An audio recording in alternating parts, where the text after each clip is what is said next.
नई Delhi railway station पर महाकुंभ की ट्रेन पकड़ने के लिए मची भगदड़, 18 अफराद की मौत, कई जख्मी। प्राइम मिनिस्टर मोदी ने हादसे पर गहरे दुख का किया इजहार। जम्मू कश्मीर में सियाहत और मईशत को मिली है नई रफ्तार। आर्टिकल 370 की मनसूखी और 65,000 करोड़ की सरमायाकारी बनी है जम्मू कश्मीर के लिए खुशी की अलामत। जम्मू कश्मीर में वोटिंग की शरह में इजाफा जमहूरियत की करता है सच्ची अक्कासी। जम्मू कश्मीर में दहशतगर्दों के मावनीन पर की जा रही है सख्त कार्रवाई। जम्मू कश्मीर में 3 सरकारी मुलाजमीन को किया गया है बर्खास्त। लेफ्टिनेंट गवर्नर मनोज सिन्हा ने आर्टिकल 311 के तहत की है कार्रवाई।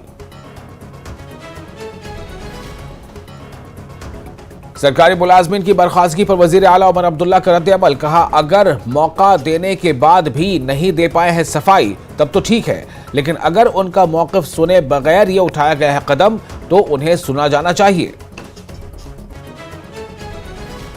बीजेपी लीडर सुनील शेट्टी ने किया मुलाजमीन की बरतरफी पर रद्द-ए-अमल जाहिर। एलजी मनोज सिन्हा के इक़दाम की हिमायत। कहा, जम्मू कश्मीर को दहशतगर्दी से पाक बनाने के लिए सख्त इक़दाम हैं जरूरी। कहा, वादी में भी बढ़ रही है बीजेपी की मकबूलियत।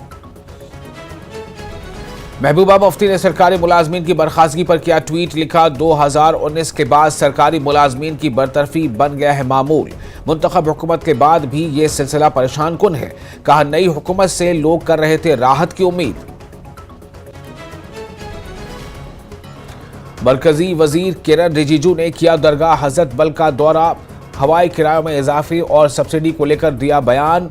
कहा, हुकूमत ने इस मामले में लिया है संजीदगी से नोटिस। हुज्जाज कराम की सलामती को यकीनी बनाने के लिए भी किए गए हैं जरूरी इक़दामात।